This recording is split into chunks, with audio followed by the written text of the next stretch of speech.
Good afternoon, everybody. Wanted to start out today, one of the first time that I've gotten a chance to talk with you since everything that's gone on this week. Just want to express, my and our organizational sadness for those affected by the devastating fires in Los Angeles. You feel helpless watching it from here and know how many people are being impacted. Definitely, Southern California holds I hold near and dear to my heart, and have some friends that have lost homes, and you just think about the impact it has on so many folks. So our prayers are with all those impacted, and definitely with the brave first responders that are putting their lives on the line and working 24-hour shifts to try to help put this thing to end, which is on all of our minds as we watch some of those things from afar. Regarding the location of the game, I know the NFL put out a statement. I defer to the league on all those things, and trust in our staff here that works with the league, and knowing the good folks with the Rams that Monday night's game will be, I know it's going to be played, and we'll just be going to play the football game regardless of where our plane lands.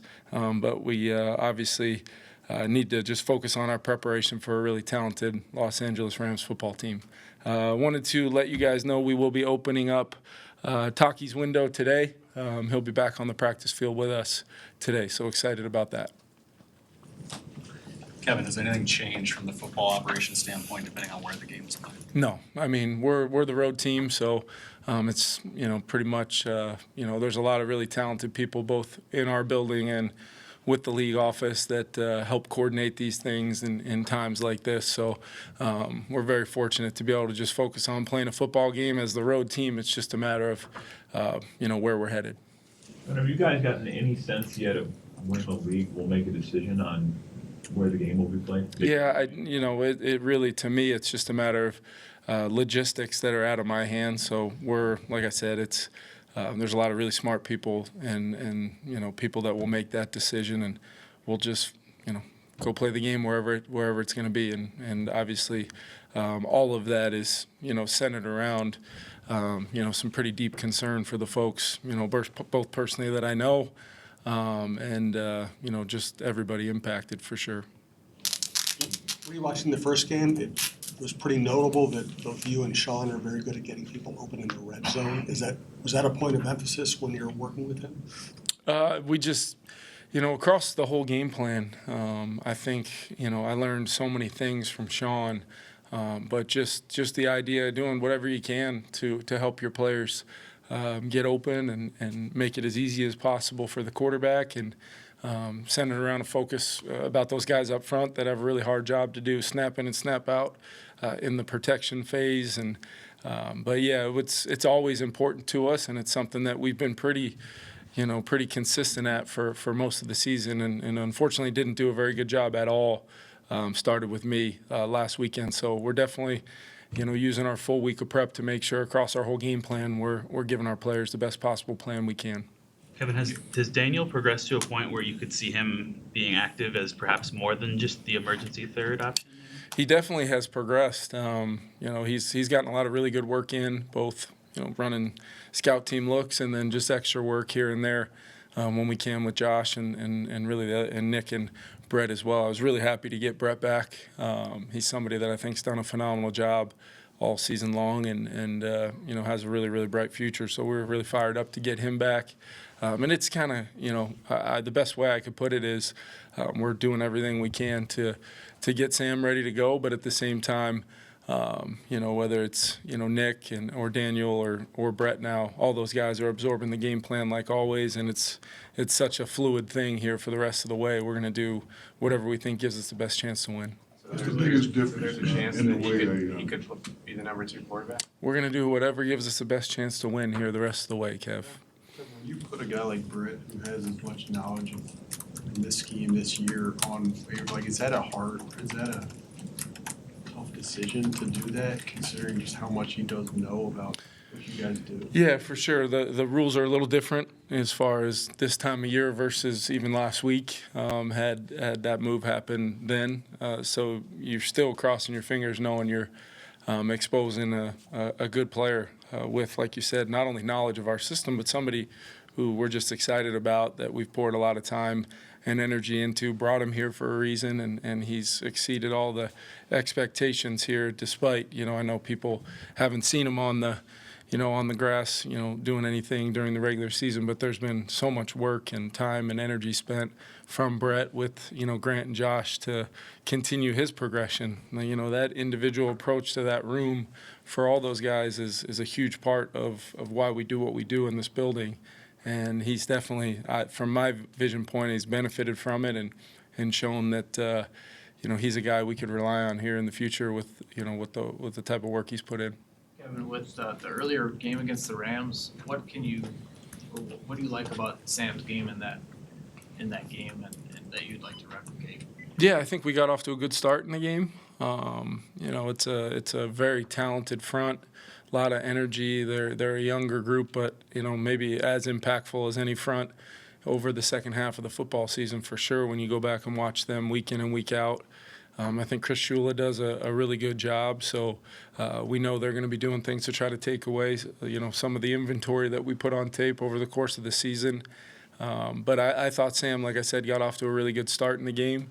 We had a little bit of, had some pre-snap issues with, for a variety of reasons, that created a little bit of a pause and a lull in our flow, and they were able to capitalize and, defensively had some chances to get off the field in the second quarter that would have maybe gave us an opportunity.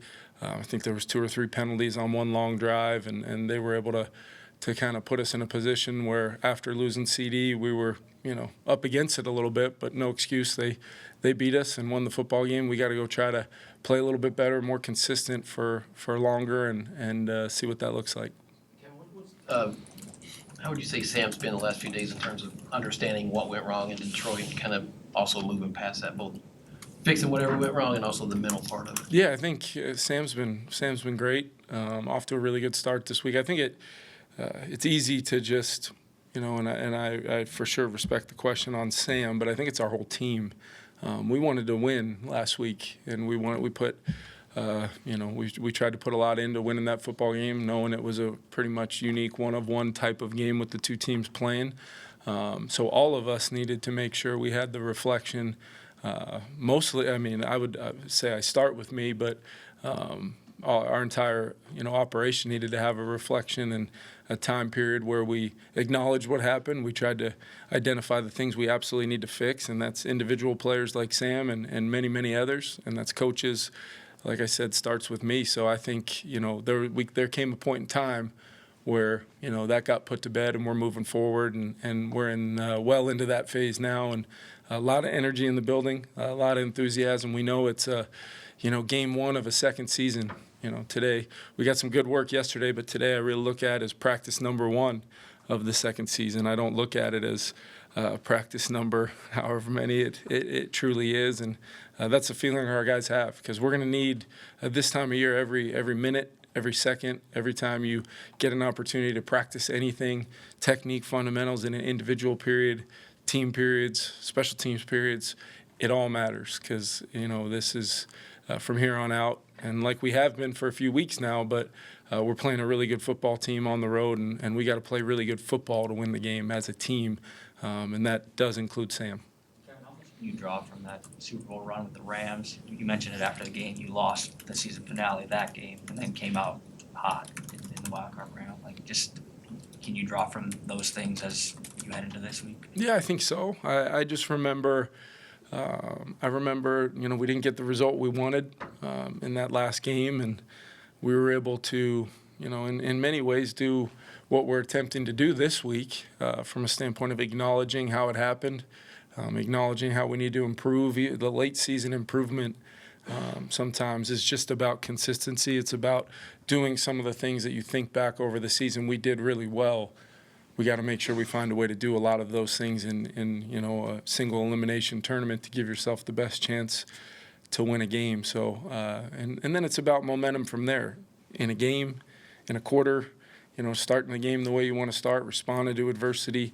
A lot of the things that we've had to do all season long, you're just going to need to extract all that and put it into one game and make sure that, your team's ready to go. So, and then from there, there's 1,000 little things that go on in a game. I've told you guys before, I can think back to 7 to 10 plays throughout the course of that run where if one of those go differently, who knows? Can you quantify how valuable playoff experience is? I mean, in your locker room, it's a wide range of that. I think you probably can. I just think it's a matter of continuing to emphasize the things that we've emphasized all season long. I know it's something that sometimes people do chalk up as a cliche, but when you're built on the mentality of winning one game every single week and what that looks like in a daily, hourly process leading into it, we have experience doing that throughout the season. We also have the experience that we talked about of the environment the other night. It felt like a playoff environment against a really good football team on the road, and that's been part of the process post-game here from last week that I think we can pull out of that experience in a way that we apply it immediately to our next opportunity, expecting a lot of the same similar things: tough environment, atmosphere, a really good team, really good offense, really good defense, and a team that if you don't play well, they're going to beat you. So we've got experience having that not go our way very recently. And what are we going to do about it as a team to make sure we go play, the kind of game we want to play in a game like this? You've spent so much of your life in Southern California, so I'm sure you've seen wildfires happen. Yeah. Times, but is this one, I guess, Different. hit on a different level? Yeah, and every a couple times when I was very young, and then had my last game in college got postponed around the time that the Chargers-Dolphins game got moved to Phoenix, and just the impact that this has on people. And it's not the worst aspect of it are the folks that for starting off, the lives that have been lost. And then you think about people that lose a lifetime of memories and things that, and a home that they've, in many cases, built their families. But there's also a lot of people who have been, evacuated that are trying to, basically, make sense of all this during this time. So there's just so many people impacted. And then you think about these heroes in my mind who are out, with, whether it's wind or circumstance of fighting this fire, that you think about just the adversity they're up against and how much, sacrifice there is there.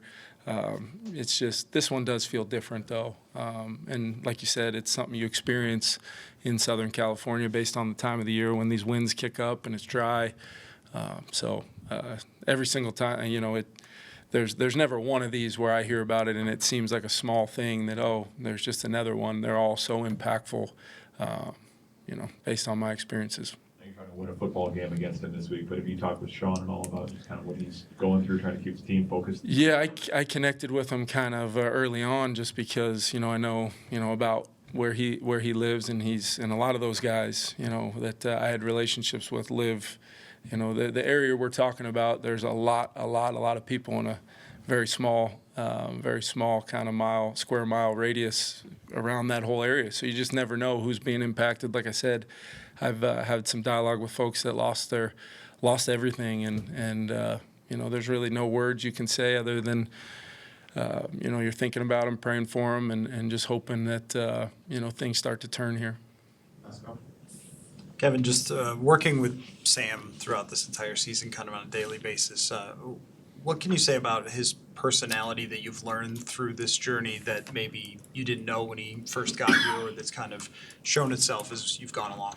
Yeah, I think he's got a level of mental toughness to just be consistent about his routine, understanding that there's really nothing Sam's doing differently from a where I am, what I'm doing standpoint throughout the week, but the mental toughness to apply some hard coaching or apply some personal responsibility for things that maybe didn't go his way in one game. But you look at the sample size of his whole season, Sam Darnold's a huge reason why we won 14 games, and his teammates know that, we know it, and that's the mental toughness of it is also acknowledging the confidence he should have to put together another great week of preparation and go play. And it's not that I didn't know that that would be there, but I think the way he's handled success this year has been impressive. The way he's handled adversity and then immediately respond and take us on, another 4+ win streak. And that's because of the consistency at that position. It's so important to your whole team when you pair it with a defense we're really proud of and an offense we're proud of and a special teams group that's been very impactful all season long. It puts you in a pretty good position to just move on and try to win a game with a lot of the things that got you here. How much better prepared do you feel like this defense is to handle Puka this time around? Yeah, I mean, that's the Thursday game. It's always a tight turnaround, but then, when there's players in that window, potentially that, in that case, he hadn't even had his window opened up until, maybe right around the time we were getting on the plane to head out there. So you build plans, and I thought the guys did a great job trying to adjust. But it's much more comforting, it sounds silly to say, but much more comforting knowing the challenges with a little bit of time and some brain power in our defensive staff room that's second to none. I know they're going to come up with a good plan, empower the players, and then those guys step in between the white lines, and they know the challenge it's going to be against Matthew Stafford, Puka, Cooper, the Kyron. This is a really good offense, and we're excited about the opportunity to compete, but we know it's going to be a challenge. Thank you.